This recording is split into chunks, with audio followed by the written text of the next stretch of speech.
So equivalence discounting and NPV, that stands for net present value. We're going to learn about these things. And it turns out that it's relatively simple when you make all the connections, but it's going to seem like a lot of material up front. But it turns out, I hope you'll find after doing the homeworks, after a little experience with the labs, you'll find that it all kind of comes together. All right, so by the end of this lecture and the corresponding assignment, I want you to be able to do the following things. Reason about money using the time value of money principle and the notion of equivalence. We'll learn about those terms today. We will be learning about comparing receipts and disbursements from different times using discount factors. We've been very careful to keep receipts and disbursements received or dispersed in a given year separate by the year. Now we're going to figure out how we can compare them across years. And now we're going to be able to decide between investment options based on the net present value of each option. We're going to calculate a quantity called the net present value, the NPV, and that's going to allow us to sum up in a single number what is the worth of all of these different cash flows across time. Okay, so the time value of money principle. This is the idea that a given dollar amount today has more value than the same dollar amount in the future. And the reason is that if you place funds in a secure investment, then that dollar amount is going to increase over time, according to the elapsed time and whatever your interest rate is. I have a bank account that earns me 2%, and that's pretty secure. For the sake of engineering economics, we can assume that interest rate is constant. For the sake of engineering economics, I can assume that there's no inflation over the period that I'm talking about. And so it makes sense if I put my $100 into my bank account, I'm going to end up with $102 next year because I earn 2% interest. So it's better for me to have $100 today than $100 next year, because if I had $100 today, then I could have $102 next year. So in our everyday lives, interest is paid to us by our banks for storing our money with them. And the question is, why? Can somebody offer some insight on that? Why do banks pay us interest? What's going on here? Like, where do they get that money? Aren't they using our money and spending it, making money from it? Yeah, we're basically lending banks our money. When we think of it as storing our money in the bank and they keep it for us, but we're lending them our money and they're going and using it for various purposes. They could be investing in stocks. They could be funding, investments in businesses directly, and that ends up those businesses or the stocks that they invest in go in and make money. So they they get more money back and they give us some of that. So they pay us this interest as our share of what they earned on our money. Money begets money.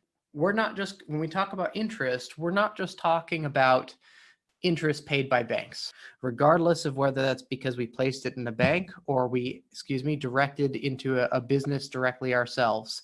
We would still consider the return. As long as it's increasing by a constant factor each year, we're going to consider that to be interest. And we usually assume that we have some interest rate that's meaningful for the problem.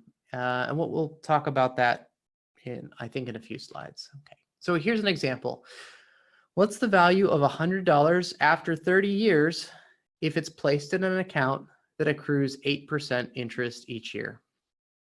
So we've got $100 now. We're going to put it in an account. It's going to have 8% interest accruing every year, and we're going to go for 30 years. So we have $100 today, and we're going to have 30 years in an 8% interest bearing account. Okay, so you could say that, okay, well, I've got my $100. And in the first year, after that year, I'm going to multiply that by, what do? Do I multiply it by 8%?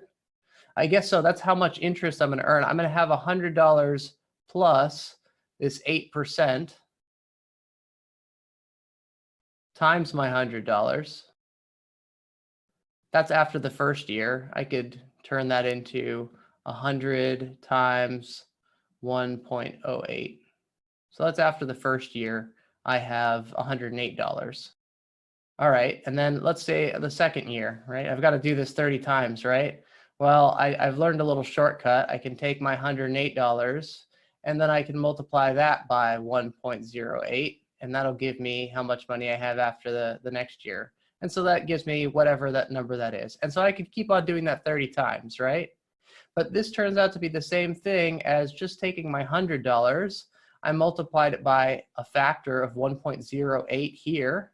I multiply it by another factor of 1.08 here. If I multiply it by 1.08 30 times, I'll get the same answer. And that's just 1.08 to the 30 times, to the factor, to the exponent of 30. So that's ultimately the number that I need.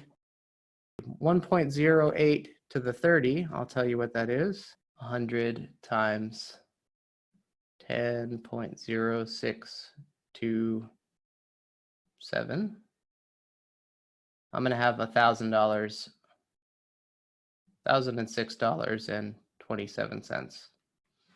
That's how much money I'll have after 30 years. So $100 today is worth a lot more than $100 in 30 years, because if I had that $100 now, I could turn it into $1,000 by the end of 30 years.